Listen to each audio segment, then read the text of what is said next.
लोग कहते हैं संसार में इतने गरीब हैं और असमानता बढ़ती जा रही है आर्थिक।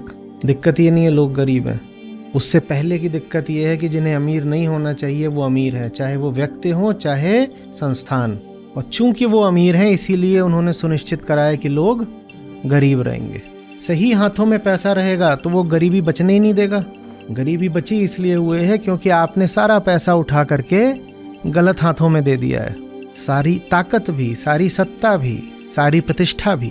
जिनको सम्मान नहीं देना चाहिए उनको सम्मान दे दिया, जिनको संसाधन नहीं देना चाहिए उनको संसाधन दे दिया। अब वही लोग ताकतवर होकर के आपके घर में और मन में घुसते हैं और आपको बंधक बनाते हैं। सही बात है कि नहीं? तो ऑपरेशनल एक्सेलेंस के लिए भी लगातार अपने ऊपर निगाह ज़रूरी है। मेरा पिछला आधा घंटा बह कहाँ गया? समय तो रेत ऐसे मुट्ठी से फिसलता है, कहाँ चला गया, कहाँ चला गया, पता होना चाहिए। नहीं पता, कब नहीं पता होता? जब नशा ज़्यादा होता है। हा हा हा हा हा चिंगाड़ रहे थे और उतने में सुई ऐसे हो गई, आधा घंटा बह गया, पता ही नहीं चला। आत्मलोकन का मतलब है मुझे पता है मेरा समय कहाँ जा रहा है। जीवन कैसे जीना है, किसके लिए जीना है,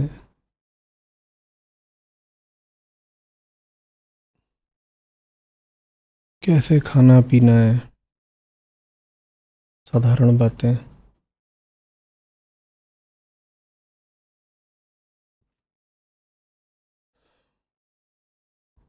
उन पर बहुत स्पष्ट निर्देश दे रहे हैं श्री कृष्ण आज। पहले थोड़ा अन्वय के माध्यम से सिद्धांत समझ लेते हैं।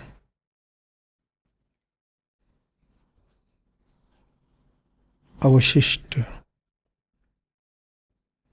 किस अर्थ में उपयोग हो रहा है? अवशिष्ट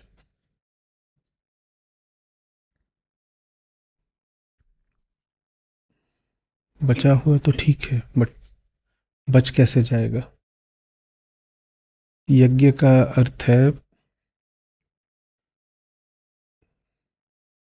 जो कुछ भी किसी निचले स्तर पर है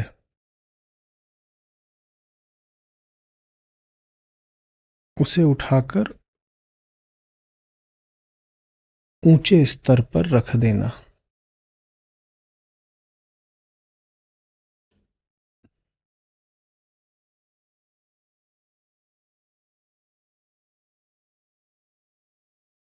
साधारण तेल हो,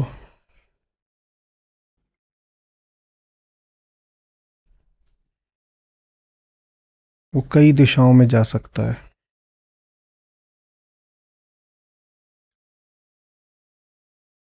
एक तो ये कि तेल ही रह जाए, किसी पात्र में पड़ा रह जाए, या पात्र में भी काहे को पड़ा रह जाए, मिट्टी के नीचे दबा रह जाए जहां से आता है। एक ये है कि तेल ले लिया, और तेल से सब कुछ बनता है, आप जानते हैं ना। जो क्रूड ऑयल होता है उससे सैकड़ों तरह के उत्पाद निकलते हैं, सिर्फ पेट्रोल डीजल ही नहीं। तो एक है कि उसको ले लिया और उससे किसी का घर जला दिया। एक है कि उसको ले लिया और उसको सौंदर्य प्रसाधन बना दिया। बहुत सारे जो सौंदर्य प्रसाधन होते हैं, कॉस्मेटिक्स, उसमें भी उसका उपयोग होता है। एक है कि उसको ले लिया, उससे चूल्हा चौका कर लिया, रोटी बना ली।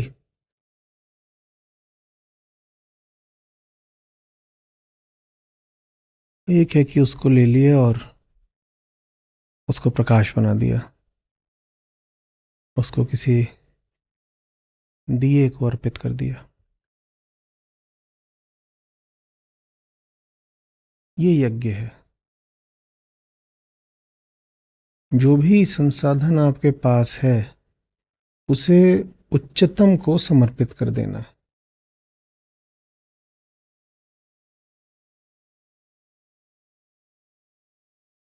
उसका ऊंचे से ऊंचा उपयोग हो सके। जहां का वो था वहीं पड़ा रहता तो किसी काम नहीं आता, दुरुपयुक्त भी हो सकता था, और अगर काम आता भी तो कोई साधारण।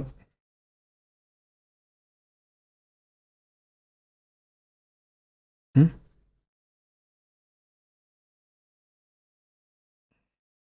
उसको जा करके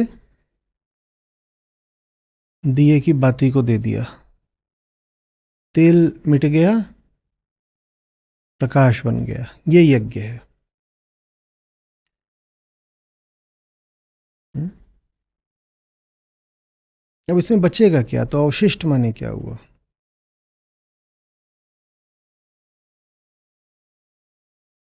तो आप इसी का ले लीजिए, जो क्रूड ऑयल होता है,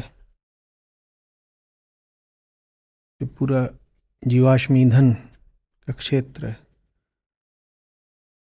में से सब कुछ ही ऐसा नहीं निकलता जो प्रज्वलित प्रकाशित होने के काम आ सके। जो किसी ऊंचे काम में उपयुक्त हो ही नहीं सकता, वो है अवशेष। अवशेष माने ये नहीं कि वो चीज लग तो सकती थी यज्ञ में, पर हमने बचा कर रख ली। ऐसे नहीं शेष रखना है।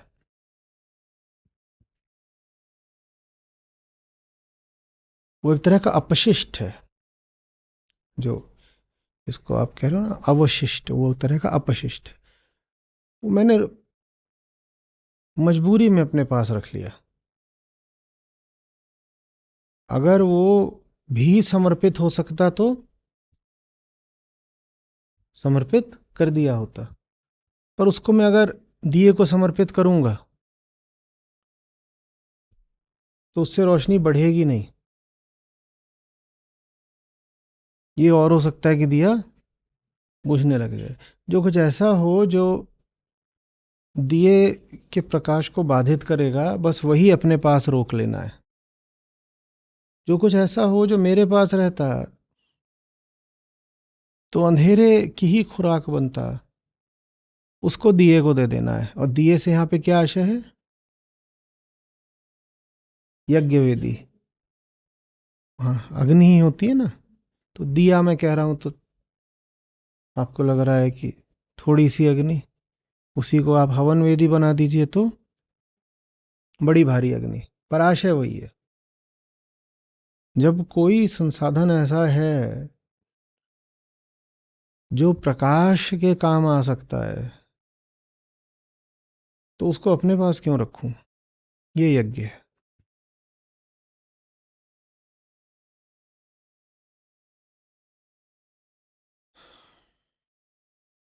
ठीक है। और इसमें हमेशा यही नहीं बात है कि किसी दूसरे को दे देना है।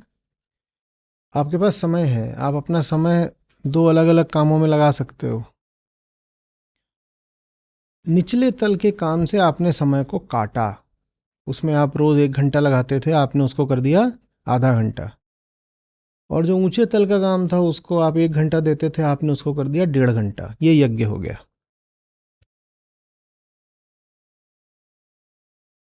समझ में आ रही बात? ये समय की बात करी, यही बात धन पर लागू होती है, यही बात श्रम पर, ऊर्जा पर भी लागू होती है।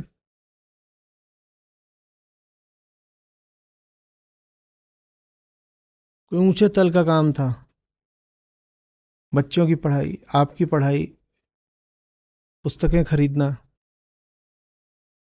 उसमें आपने बांधा हुआ था कि महीने का 1,000 रुपया लगाऊंगा। और 1,000 रुपया आपने अपनी भी किसी चीज़ और के लिए लगा रखा था कि भाई महीने में एक बार तो मैं साथ लेकर के सबको जाता हूँ पिक्चर देखने। 4-5 लोग हैं परिवार के, 2,000 रुपया तो लगता ही लगता है।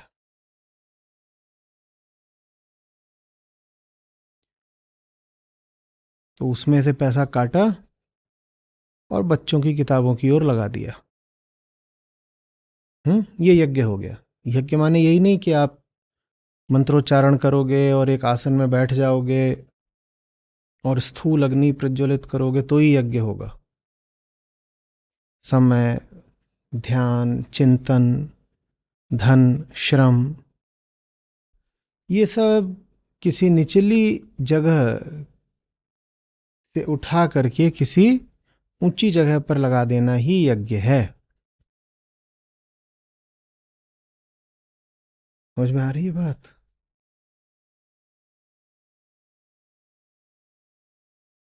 बहुत लोगों को विचित्र लगता है, कहते हैं सब कुछ ऊंची जगह पे लगा देंगे, हम तो नीची जगह पे ना, हमें क्या मिलेगा, हम तो ऊंचे नहीं हो गए, ऊंची जगह वो लगा दिया, हमें क्या मिल जाएगा। श्री कृष्ण कितने कड़े हैं, कैसी सख्त बात कर रहे हैं। कह रहे हैं कि अवशिष्ट तुम खा लो, सब दे दो, और देने के बाद जो बच जाए, बच भी ऐसे नहीं जाए कि उसमें से 5% बचा लिया, जो दिए ही नहीं जा सकता क्योंकि बेकार है, वो तुम खा लो, उससे ज्यादा तुम ले भी मत लेना।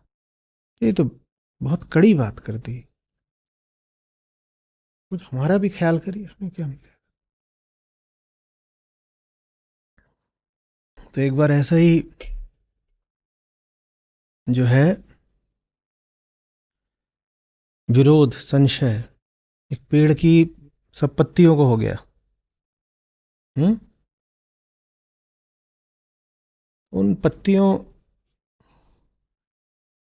ने कहा, यार एक बात बताओ, बारिश होती है और पड़ती बारिश सारी हम पे, और हम जो हमारा जल है, बारिश हो रही है पहले तो हम ही को मिली ना, वो हमारा जल है, हम उस पर से अपना अधिकार छोड़ देते हैं, वो नीचे गिर के जड़ को मिल जाता है सारा पानी। हम अपनी चीज जड़ को क्यों दें? जब आसमान से पानी आता है तो पहले जड़ को तो नहीं मिलता, पहले किसको मिलता है? पत्ती को मिलता है। पत्ती बोली फालतू में, फिर हमें जड़ का मुंह ताकना पड़ता है कि पानी दे दो। हमारा पानी हमें मिला, हम नहीं देते।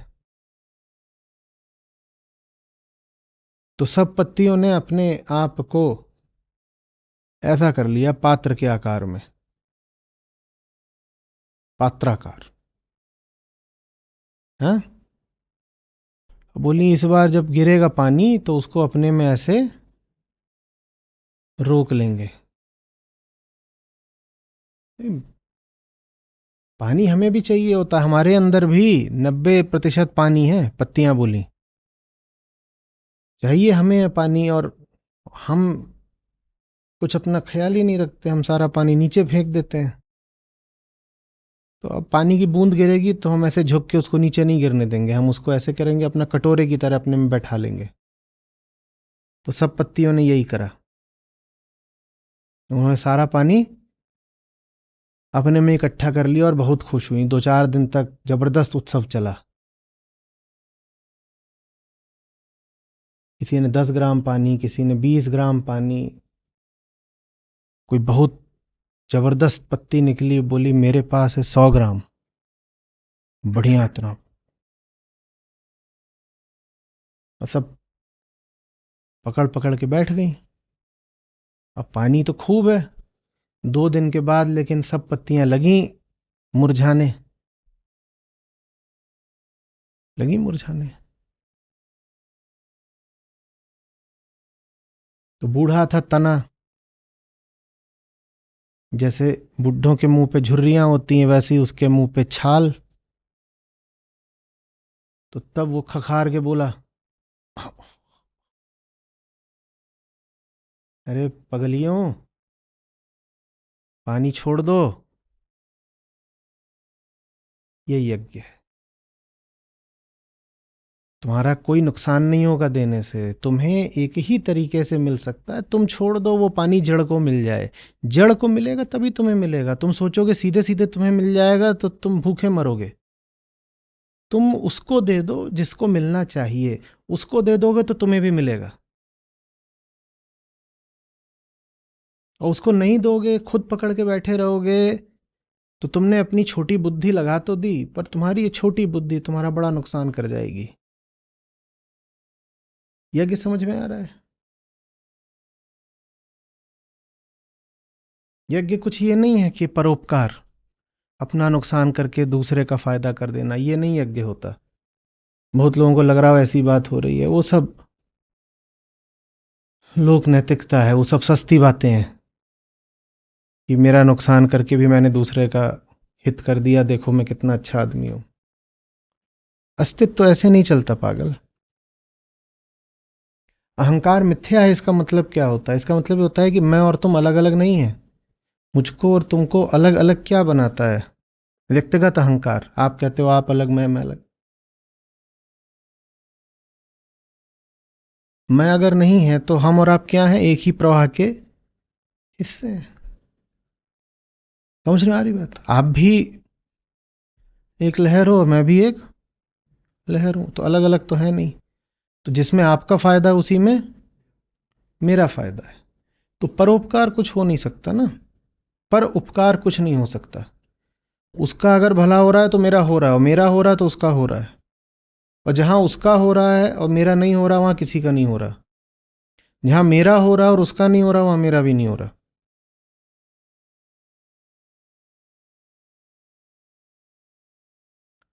समझ में आ रही है बात?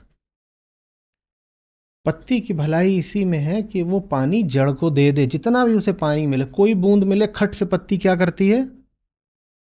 उसको चुआ देती है जड़ की ओर। वो जड़ को दे देती है, फिर जड़ क्या करती है? उसको पत्ती को दे देती है। यही विधान है। अपने लिए मांगोगे तो भीख भी नहीं पाओगे। यज्ञ करते चलोगे तो अमृत मिल जाएगा बिना मांगे।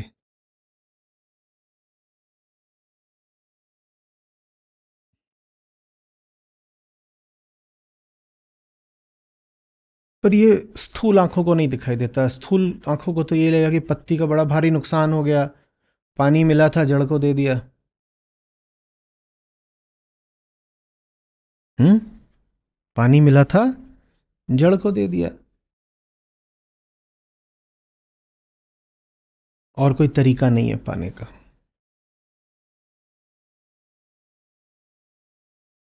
समझ में आ रही है बात? ये गीता में अनेक अध्यायों में इतनी बार यज्ञ का उल्लेख आया है, जैसे गीता की पूरी सीख इस छोटे से दो अक्षर में समा जाती हो। यज्ञ। आरोहण है गीता, नीचे से ऊपर की ओर बढ़ते चलो, यही यज्ञ है। एक बार जान जाओ कि कोई चीज ऊंची है, सर्वस्व समर्पित कर दो, अपने लिए कुछ बचा कर मत रखो। श्री कृष्ण साफ बोल देते हैं, जो ऐसा कर रहा है वो चोर है। जो यज्ञ में आहुति देने की जगह अपनी जेब में, अपने घर में बचा कर रखता है, वो चोर ही है। और आज क्या कह रहे हैं? आज वही चोरी वाली बात और आगे बढ़ा दी। बोले ये लोग जो यज्ञ नहीं करते, पता नहीं कौन से ब्रह्मलोक की सोच रहे हो, इन्हें तो इस लोक में भी न शांति मिलेगी, न मुक्ति, न आनंद। वही कटोरे नुमा पत्तियों जैसी इनकी दशा हो जाएगी कि अपने संसाधनों को घेर कर बैठे हुए हैं और उसमें से पा कुछ नहीं रहे। पत्ती प्यासी मर रही है, इतना पानी लेकर बैठी है पत्ती और प्यासी मर रही है। पानी इतना लेकर बैठी है और मर रही है प्यास से। श्री कृष्ण कह रहे हैं जो तुम्हारे पास है सब मूल को अर्पित करते चलो, उसको दे दोगे वो तुम्हें लौटा देगा, तुम्हें वापस मिल जाएगा।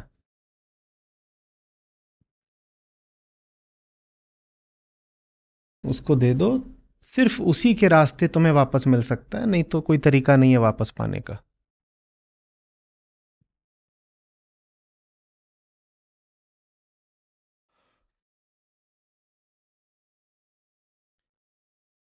यज्ञ न करने वाले का इसी लोक में कोई निस्तार नहीं है, तो वो अन्य किन लोकों की कल्पना कर रहा है। जो अपने लिए बचा कर रखता है वो हर तरीके के नरक और पाप का भागी बनता है। इसमें समय बहुत महत्वपूर्ण, मैं आप लोगों से बार बार कहा करता हूं। तो पहली बार कहा था तो लोग बिदक गए थे। Personal time is hello. जो कुछ भी तुमने अपने लिए बचा कर रखा उसी में तुम अपने लिए नर्क खड़ा करोगे। मत बचाओ अपने लिए, समय है उसे किसी ऊंचे काम को समर्पित कर दो। संसाधन में पैसा ही थोड़ा ही आता है, समय सबसे बड़ा संसाधन होता है, क्योंकि हम सब मरने वाले हैं ना। जिस जीव की अवधि निश्चित है उसके लिए सबसे बड़ा संसाधन क्या हो गया फिर? तो अपना समय जो है जरा भी तुमने अपने लिए बचा के रखा उसी में तुम खुद को चोट पहुंचाओगे। और आपको आज तक जो चोट पहुंची भी होंगी वो सारी उसी समय में पहुंची होंगी जिसको आप बोलते हो ये मेरा फ्री टाइम, व्यक्तिगत समय, मेरा पर्सनल टाइम है। मत बचाओ। जो पर्सनल टाइम बचाएगा वो पर्सनल सेल्फ को बचा गया ना। पर्सनल सेल्फ को क्या बोलते हैं? अहंकार।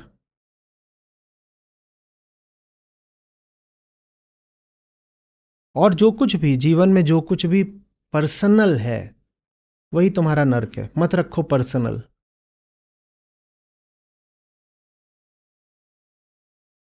पर्सनल मतलब जिसका संबंध तुम्हारे व्यक्तित्व से है, पर्सनहुड से है।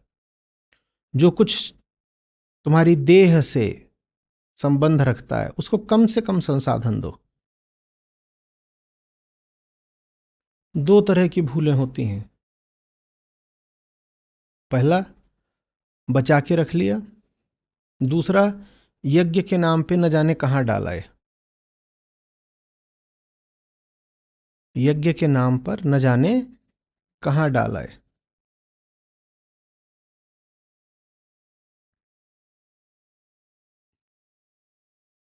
दुनिया भर में, यूरोप में, चीन में, जापान में, भारत में, श्रीलंका में, अरब में, ईरान में, तुर्की में, दुनिया भर में जब बड़ी लड़ाइयां हुई हैं तो उनमें धर्म स्थलों का बड़ा एक किरदार रहा है। पता नहीं क्यों रहा है, आप कभी सोचते नहीं? अभी भी जो लड़ाई चल रही है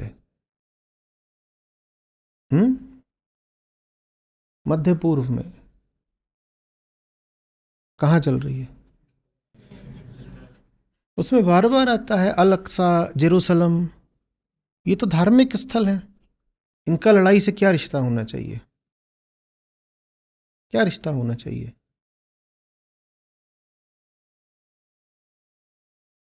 रिश्ता ये रहा है कि धर्म स्थलों के पास या धर्मों के पास जबरदस्त तरीके से जमीन और पूंजी रही है, और उसी जमीन की खातिर और उसी पूंजी की खातिर उन पर बड़ी बड़ी चढ़ाइयां हुई हैं दुनिया भर में। उसमें आप प्रतिष्ठा और जोड़ सकते हो। तो प्रथा माने जमीन, पूंजी, प्रतिष्ठा, ये सब रही हैं धार्मिक संस्थानों के पास। और इसीलिए फिर उनका राजनीति से बड़ा व्यवहार चलता है, क्योंकि ये सब बातें राजनेता को भी चाहिए। पैसा, जमीन, प्रतिष्ठा। मैं ये क्यों कह रहा हूं आपसे? मैं इसलिए कह रहा हूं कि इसका संबंध झूठे यज्ञ से है। दुनिया भर के धर्म स्थलों को या धार्मिक संस्थानों को इतनी बड़ी राशियां कैसे मिल जाती हैं? आप समझते हो जमीन कितनी महंगी होती है, रियल एस्टेट? आप समझते हो कि एक साधारण घर बनाने में आपकी हालत क्या होती है? आप समझते हो कि दुनिया भर में अनगिनत देवालय हैं, कई कई कई कई लाख, और एकदम जो छोटे वाले हैं उनको गिन लो तो करोड़ों में पहुंचेगा मामला।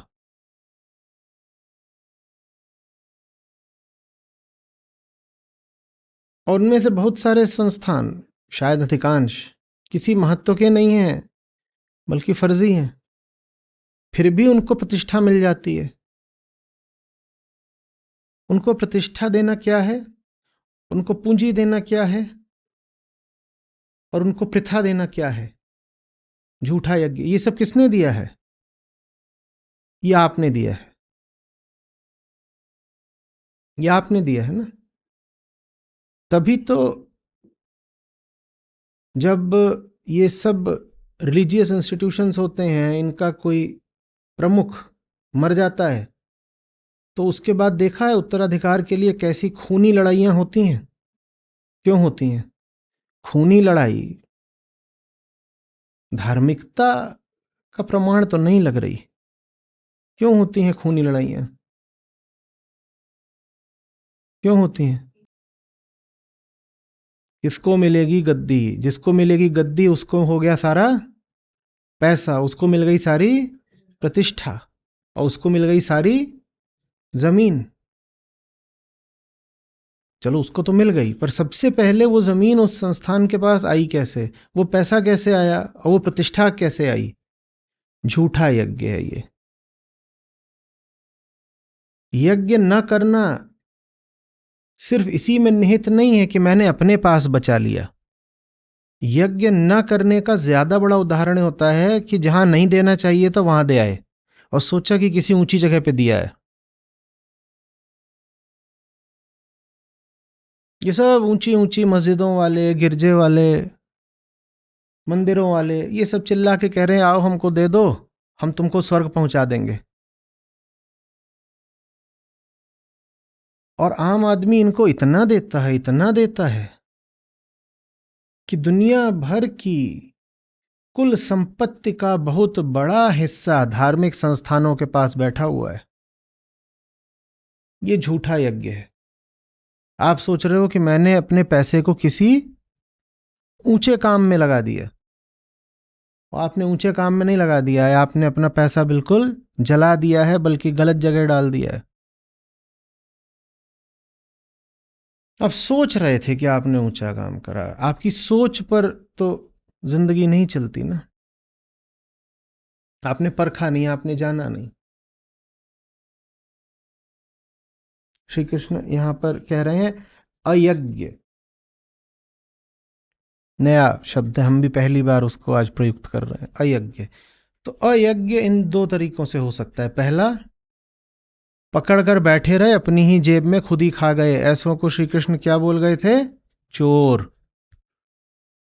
यज्ञ में अर्पित करने की जगह वो बैठा खुद ही खाए जा रहा है, वो चोर है। और अयज्ञ का दूसरा उदाहरण क्या है? जहां नहीं देना चाहिए था वहां दे दिया, ये सोच के कि ये जगह ऊंची है या धार्मिक है। वो धार्मिक है ही नहीं।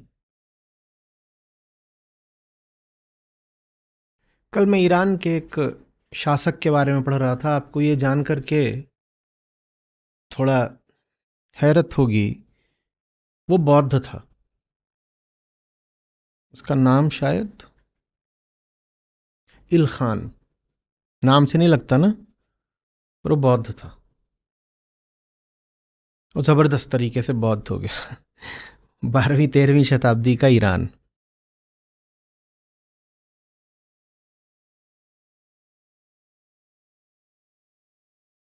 उसने अपने सैनिक भेज करके कश्मीर में, वो उस समय का जो कश्मीर है, वो बौद्ध मत का बड़ा केंद्र हुआ करता था। उसने अपनी सेना भेज करके कश्मीर के सारे बौद्ध मंदिर, सब विहार, सब तोड़वा दिए। वहां जो कुछ था सब लुटवा लिया, सबको भगा दिया। खुद बौद्ध था वो। उसके बाद एक जगह उसने, जो अभी पाकिस्तान में है, जगह का नाम मैं भूल रहा हूं, वहां उसने एक बहुत बड़ा बौद्ध भवन स्थापित किया अपने नाम से।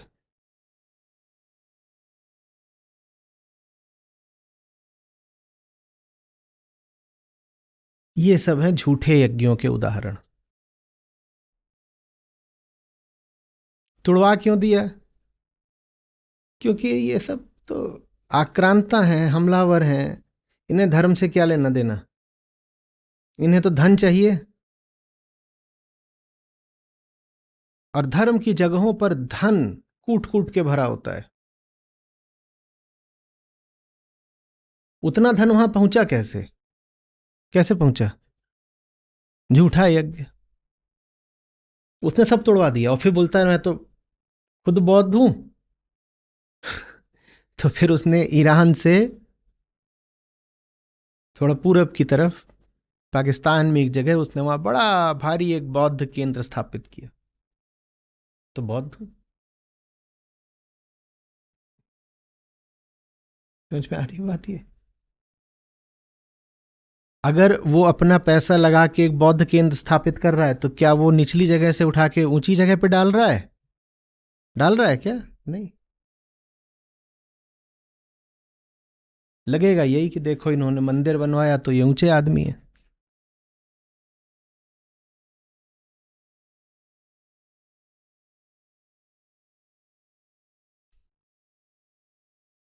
इतना ही नहीं था, ईरान के आखिरी बौद्ध शासकों में से वो था।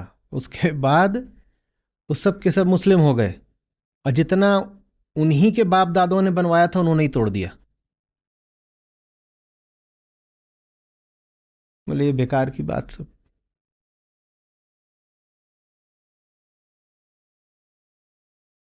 उनको भी लग रहा था हम धर्म के नाम पे कुछ कर रहे हैं। जो बनवा रहे थे उनको भी लग रहा था हम धर्म के नाम पे कुछ कर रहे हैं। जो उनसे पहले तोड़वा रहे थे उनको भी लग रहा था हम धर्म के नाम पे कुछ कर रहे हैं। मुसलमान हो गए, उनको भी लगा हम धर्म के नाम पे कुछ कर रहे हैं। सबको लग रहा है हम धर्म के नाम पे कुछ कर रहे हैं। सिर्फ इसलिए कि आपको लग रहा है कि आप धर्म के नाम पे कुछ कर रहे हो। यज्ञ, श्री कृष्ण उसको अयज्ञ कह रहे हैं। सिर्फ इसलिए कि आपको लगता है कि आप कोई ऊंचा काम कर रहे हो। काम ऊंचा हो नहीं जाता, पहले पता होना चाहिए।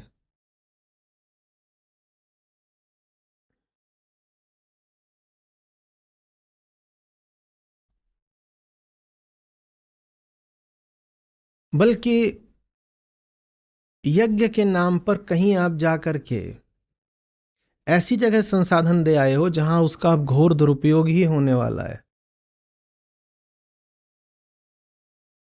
तो ये तो छोड़िए, आपने यज्ञ किया, आपने पाप कर दिया। इससे भला था तो अपनी जेब में रखे रहते, कहीं कुछ न देते। अंधविश्वास फैलाने वाली, इंसान को दबाकर रखने वाली ताकतों के पास सिर्फ बहुत बड़ा मुंह और आवाज ही नहीं है, सबसे पहले उनके पास बहुत बड़ा हम्म, रुपए का थैला है, मनी बैग। अंधविश्वास ऐसे ही नहीं फैल जाता, कुछ भी ऐसे ही नहीं फैल जाता। उसके पीछे संसाधन लगाने पड़ते हैं, और वो संसाधन उनको कौन देता है? आम आदमी देता है ये सोच के कि वो यज्ञ कर रहा है, पुण्य कर रहा है, धर्म का कुछ काम कर रहा है। उसमें कोई धर्म नहीं है। तुमने नाश और कर दिया धर्म के नाम पे।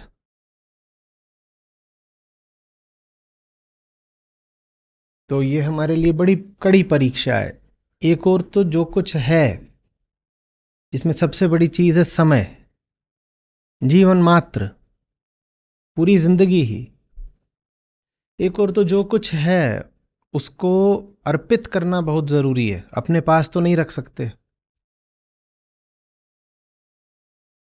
दूसरी ओर अर्पित करते वक्त ये भी ख्याल रखना बहुत जरूरी है कि कहाँ दे आए। आज दुनिया की बड़ी से बड़ी समस्या यही है कि जहाँ नहीं होना चाहिए था पैसा, वहाँ बहुत है। वो गरीबी से ज्यादा बड़ी समस्या है।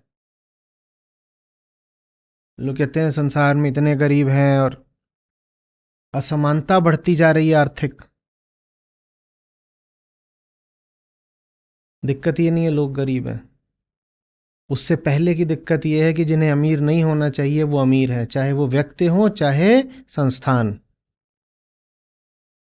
और चूंकि वो अमीर हैं इसीलिए उन्होंने सुनिश्चित कराया कि लोग गरीब रहेंगे। सही हाथों में पैसा रहेगा तो वो गरीबी बचने ही नहीं देगा। गरीबी बची इसलिए हुए है क्योंकि आपने सारा पैसा उठा करके गलत हाथों में दे दिया है। सारी ताकत भी, सारी सत्ता भी, सारी प्रतिष्ठा भी। जिनको सम्मान नहीं देना चाहिए उनको सम्मान दे दिया, जिनको संसाधन नहीं देना चाहिए उनको संसाधन दे दिया। अब वही लोग ताकतवर होकर के आपके घर में और मन में घुसते हैं और आपको बंधक बनाते हैं।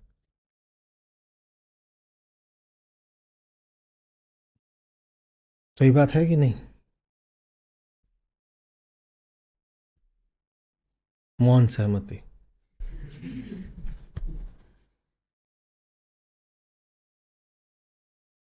कौन सा आप हमारी सुनोगे? तो जो बोल रहे हो वही ठीक है। हुँ?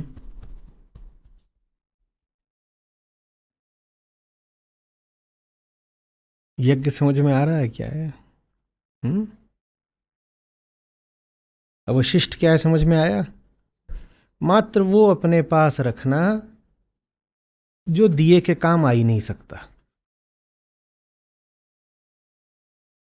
बल्कि उसको अगर डालोगे हवन वेदी में तो आग के लिए खतरा हो जाएगा। उतना रख लो अपने पास, बाकी जो कुछ वहां इस्तेमाल में आ सकता हो वहां दे दो। ये पहली चीज थी आज की।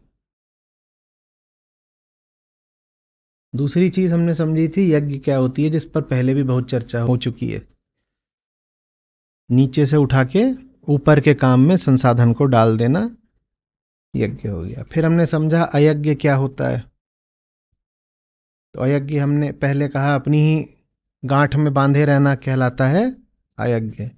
फिर हमने कहा अयज्ञ का एक प्रकार और होता है कि गलत जगह जाकर के दे आए, और ये ज्यादा खतरनाक होता है। विवेक जब नहीं होता ना तो ये समस्या आती है। आप निकल तो पड़ते हो कुछ अच्छा करने के लिए, आप जानते ही नहीं कि अच्छा किसके साथ करना है।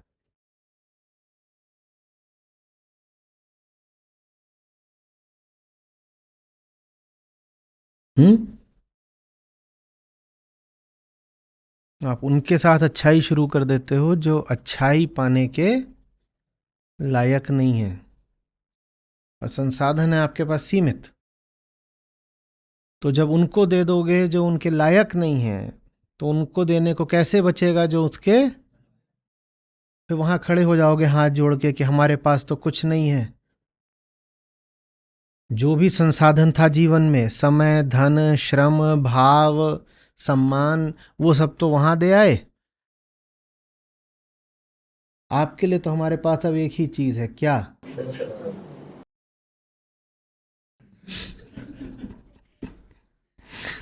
हम्म। अब आप लोग मेरे शब्द पकड़ने लग गए हो ना। ठीक बोला, बिल्कुल आपके लिए तो यही है, शत शत नमन। बाकी सब कहाँ दे आए, बोले वो वहाँ वो।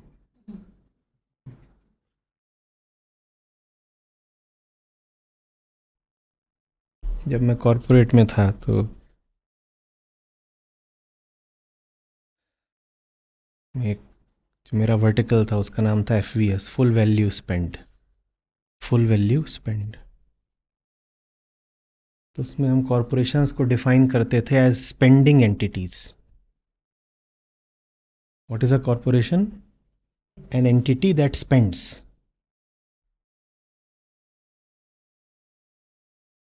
और कंसल्टिंग ज़्यादा मैन्युफैक्चरिंग ऑर्गेनाइजेशंस को थी जिनकी मार्जिन्स जो थी बहुत छोटी होती थी। 2%, 2.5%, 4%, 6%, 6% भी नहीं होती थी। अब अगर कोई ऑर्गेनाइजेशन है, उसको 100 रुपये आता है, एक बिल्कुल दूसरी दिशा से उदाहरण लेके आ रहा हूँ, उसको 100 रुपये आते हैं टर्नओवर, और 97 उसका खर्चा है, तो कितने पे चलता है? 3 पे। तो जो मेरी फर्म थी उसका काम था कि उनको कहना कि मैं इस 97 को 94 कर दूंगा। ये बहुत बड़ी बात नहीं है, 97 को 94 करा जा सकता है। उनकी जो स्पेंड है उसको पकड़ करके, उसका रिगरस एनालिसिस करके, हर जगह जो लीकेज है उसको बंद कर करके 97 को 94 95 कुछ कर दिया। वो बहुत बड़ी बात तो लगी नहीं, 97 का 94 95 कर दिया, लेकिन उससे उसका जो सरप्लस था वो कितना हो गया? तो स्पेंडिंग और रिसोर्स एलोकेशन जैसे एक कंपनी की तकदीर बदल सकते हैं, वैसी एक इंसान की भी।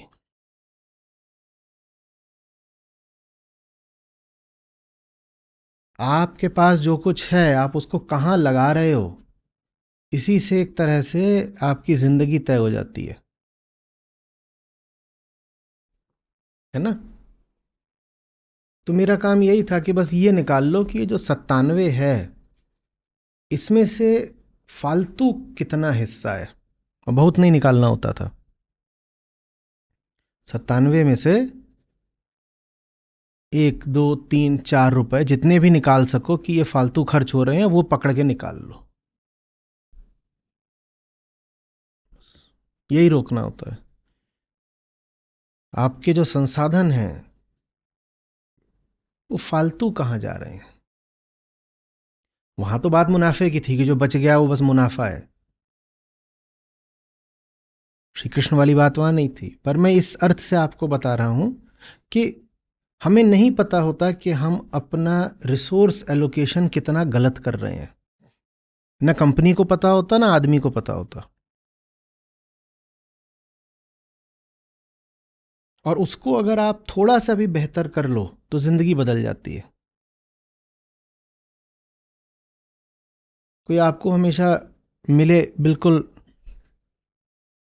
बोराया घूम रहा है, समय नहीं है, समय नहीं है, समय की समस्या नहीं है, तुझे पता ही नहीं है समय जा कहाँ रहा है।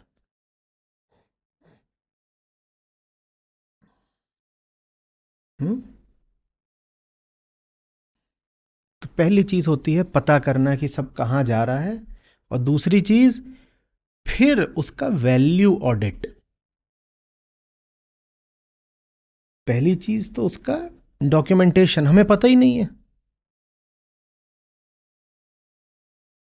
हमने आज तक उसको कभी रजिस्टर ही नहीं करा ना। तो पहली चीज तो है कि रजिस्टर करो कि जो भी तुम्हारे पास है वो कहाँ जा रहा है। समय, पैसा, सब कुछ, ऊर्जा, सब कुछ कहाँ जा रहा है। और फिर उसका क्या करना है? Value audit. वैल्यू ऑडिट माने कि ये जहाँ जा रहा है, यहाँ जाना भी चाहिए, इनमें से ये जगहें किसी मूल्य, किसी वैल्यू की हैं भी।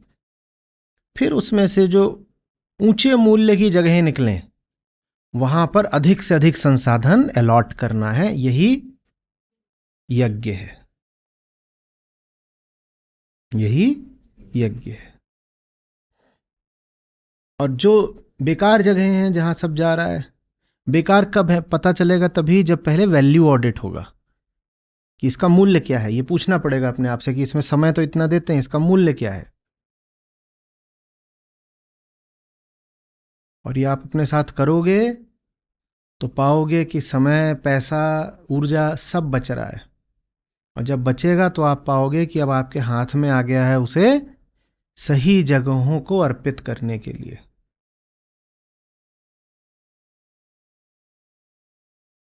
और ये सब नहीं करना है, जैसा चल रहा है वैसे ही चलना है, तो श्री कृष्ण ने ऐसे ही कह दिया है कंधे उचका के, क्या कि तुम कहाँ अपने लिए स्वर्ग नरक और सोच रहे हो ब्रह्मलोक। तुम्हें तो इस लोक में भी कोई ढंग की जगह नहीं मिलेगी, क्योंकि तुम एक स्पेंडिंग एंटिटी हो, बिल्कुल एक ऑर्गेनाइजेशन की तरह। जैसे मैंने कहा ना, हम कैसे डिफाइन करते थे, organisations are, similarly human beings are spending entities. हम भी तो हर समय खर्च ही कर रहे हैं। तुम नहीं भी खर्च कर रहे हो तो एक चीज तो बिना खर्च किए खर्च हो रही है, क्या? जिंदगी, समय। तो हम भी स्पेंडिंग एंटिटी हैं। तुम्हारी जिंदगी का क्या होगा ये इससे तय हो जाता है कि तुम किसके लिए स्पेंड कर रहे हो। जो उच्चतम है उस पर स्पेंड करो।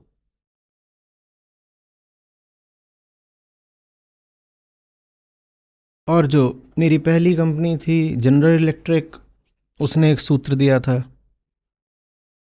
उनका सूत्र था कि अगर तुम्हें व्यय का पता नहीं है तो अपव्यय ही हो रहा होगा। अगर तुम्हें पता नहीं है कि खर्चा कहाँ को और क्यों हो रहा है, तो वो खर्चा गलत ही होगा।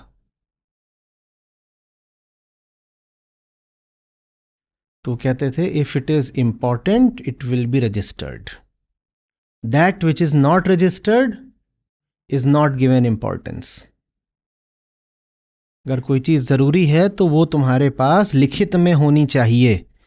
अगर कोई चीज तुम लिखित में रख ही नहीं रहे हो, प्रॉपर डेटा फॉर्मेट में, टेबल के साथ, रिपोर्ट के साथ, अगर रिपोर्ट नहीं बना रहे हो तो इसका मतलब तुम्हारा मन उस बात को महत्व भी नहीं दे रहा है।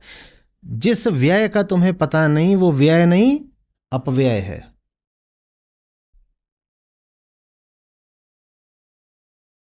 और फिर यहीं से उनकी सिक्स सिग्मा वाली वाली पूरी आइडियोलॉजी निकलती थी। बोलते थे एक एक चीज को क्वांटिफाई करके लिखो। सिक्स सिग्मा का मतलब समझते हो क्या होता है? क्या? One error in 10⁻⁶ transactions. Operational excellence, six sigma. और इतना सटीक होना चाहिए काम कि 10⁻⁶ टाइम्स हो तब एक एरर होनी चाहिए, इससे ज्यादा बर्दाश्त नहीं करेंगे। Six sigma. और वो तभी हो सकता है जब छोटी से छोटी बात डॉक्यूमेंटेड हो। जो डॉक्यूमेंटेड नहीं है वो गलत ही हो रहा है। सोचने की भी जरूरत नहीं है कि सही हुआ कि गलत हुआ। कोई चीज अगर डॉक्यूमेंटेड नहीं है तो गलत ही हो रही है।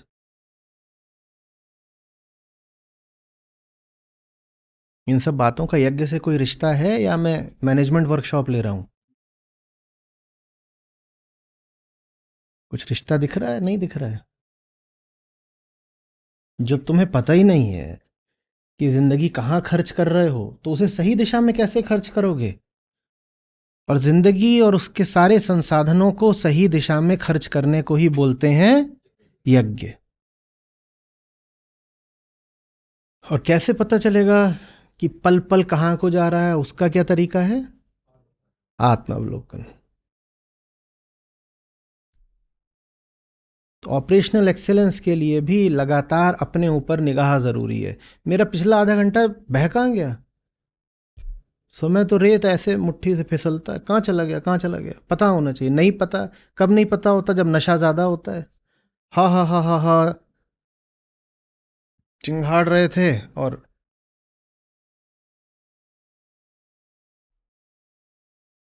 उतने में सुई ऐसे हो गई। आधा घंटा बह गया, पता ही नहीं चला, पता ही नहीं चला। आत्मावलोकन का मतलब है मुझे पता है मेरा समय कहाँ जा रहा है। हम्म।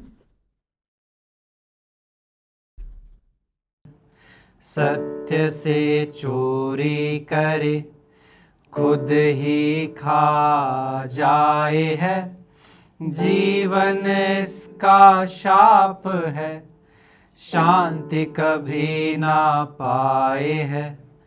सत्य से चोरी करे खुद ही खा जाए है, जीवन इसका शाप है, शांति कभी ना पाए है।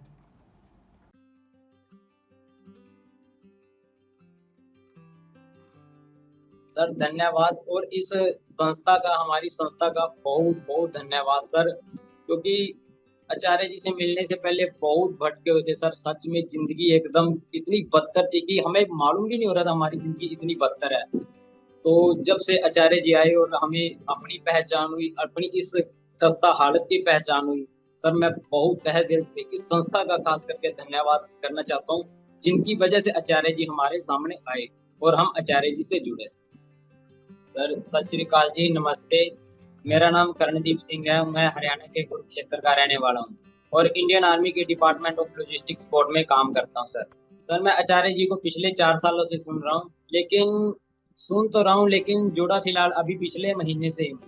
और सर अभी मेरा फिलहाल बहुत अच्छा चल रहा है और आज की सीख से जो मैंने सीखा वो मैं साझा करना चाहता हूँ सर। मतलब कि जो हमारे समाज ने या हमारे आसपास के माहौल ने बचपन से हमारे अंदर जो भी हमारे सामाजिक संस्कृतियां डाल दी जाती हैं, उनके चलते तो हम सत्य तक नहीं पहुंच पाएंगे। अगर सत्य को अंदर लाना है तो उन पुराने सत्यों को, जो वास्तव में एक झूठे सत्य हैं, उनको पहले अपने जीवन से निकालना पड़ेगा।